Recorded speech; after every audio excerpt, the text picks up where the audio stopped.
Hey guys, welcome to Cami. If you're new to this channel, make sure to hit the subscribe button and to hit the notification bell.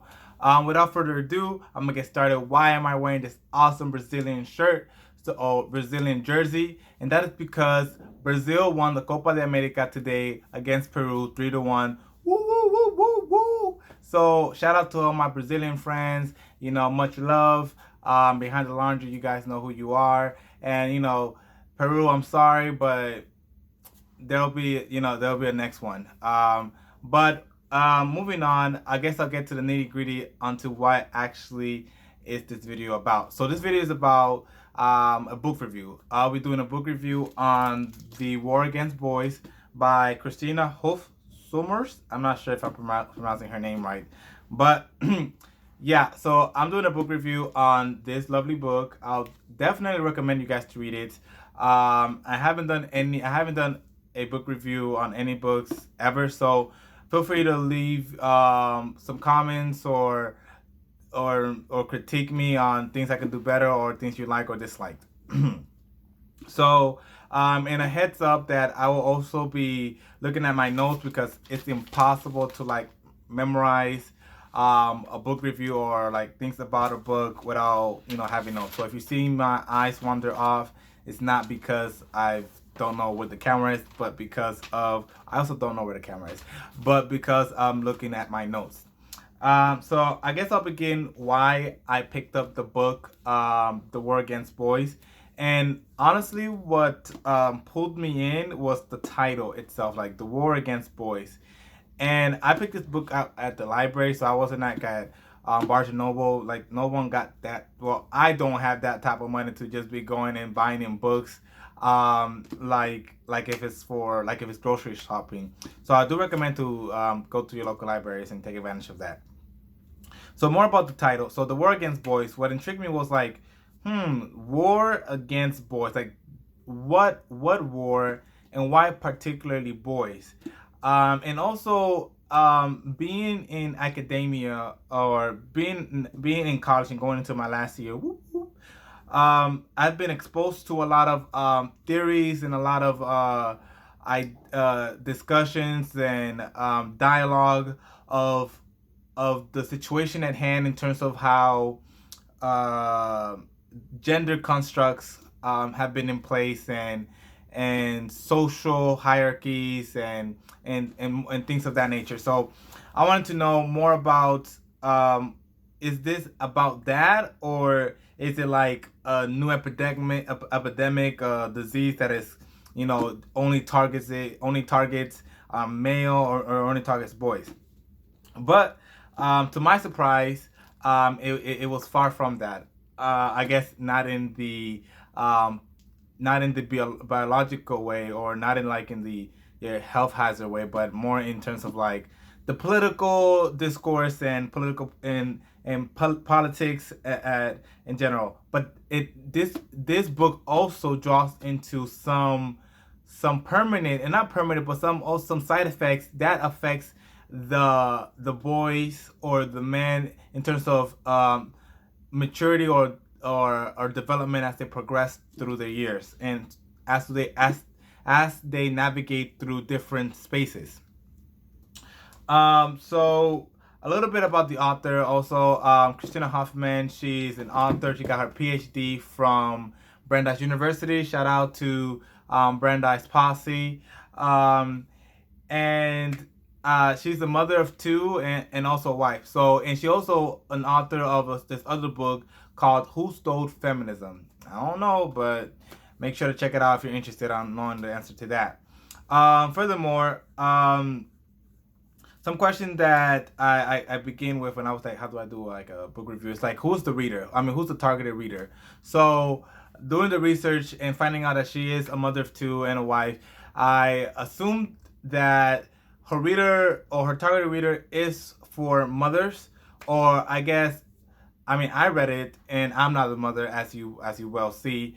And her audience, like me, are looking for information about what are this issue that she's talking about, or what is this war that are targeting boys, and how can it be resolved.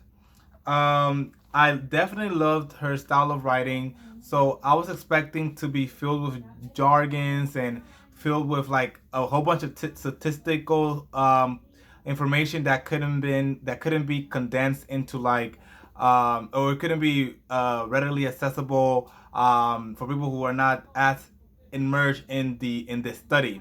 But surprisingly, it was very easily to read. I very much enjoyed that I didn't have to Google like as soon as I read a word that I didn't understand and then figure it out. So I at all like moving forward, 1 or 6 words I had to look up. Let's see. Notebook. So one thing that one of her points that she made was that boys are being re-socialized from their boyishness. So boyishness, I was like, what is boyishness? So I began to think, well, is it arm wrestling, sometimes even fighting, a lot of physical things, or like, what is this boyishness? What is this? I came to the conclusion, or from what she described it, is the biological differences of how girls and the biological differences between girls and boys. So of course, in my view, boys or girls or both can play however they seem fit. But with boys, they are more they're drawn more to physical attributions or physical things that require hands-on, whereas from what I read, the girls are more likely for like writing, a lot of stuff that revolved around like more of a sentimental. And not saying that boys can't get sentimental, because I've cried a ton of time. Like, trust me, like I've just been bawling, just tears, floors. But that's what some of what she structured of what boyishness mean. And her conclusion to this war, I'm not gonna like summarize like chapter by chapter because ain't nobody got time for that. But she said that her chapter called War and Peace.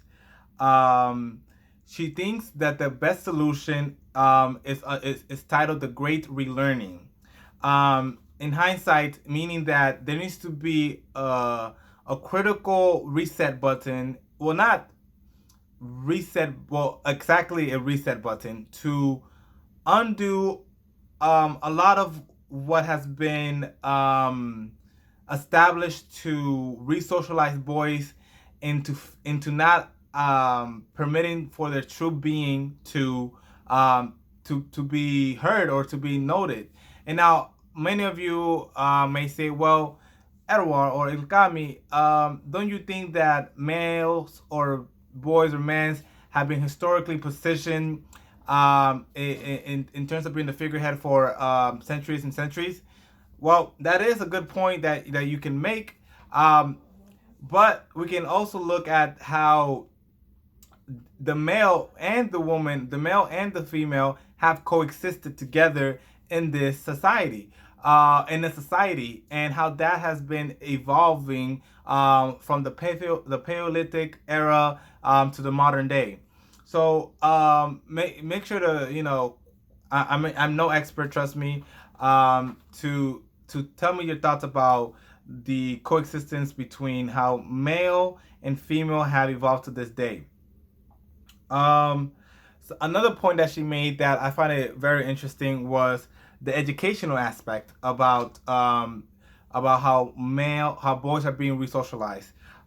She brought up the statistics from the Harvard Graduate School, in which 57% of college students have a college degree, have a bachelor's degree, and of those 57%, those 57% are of women, and let's say men earn 43% of college degrees. But then, of course, you can't take everything from like straightforward. And this book was published in 2013, so there's been new research out by the Pew Research that says that actually men and women are now on par of the graduate of bachelor's degrees in college. So in the Pew Research Center. So if you feel free to fact check me and make sure that I'm doing all those things. But from the research she stated, she's saying that men are falling behind academically and not being offered more of a or equal amount of education opportunities that of their counterparts. Overall, these are very valid points. I'm not arguing or disagreeing with anything, but I really like overall that the book was open and brought a lot of information, not just pushing their point of view, her point of view, but also bringing other points of view as well. So she brought like other points of view, which I really like, and most often than not, the times when she brought points of view was to were actually like myth that she was like it was a myth busting thing, and I was like, okay, that's nice, okay, like it's part of like a debate method. You bring out a myth or things that people think to be true, and then you just like dismantle it and bring in data. But like I said, overall, I really like this book. I don't agree or disagree, or I agree to some things and I disagree to other things. But I feel like this is a good read. I will highly recommend to read The War Against Boys. But I will strongly recommend to follow me on my social media accounts, Cami, which is on Instagram and on Facebook. And I'm sending much love to everyone. Mwah, mwah, mwah. And, until next time.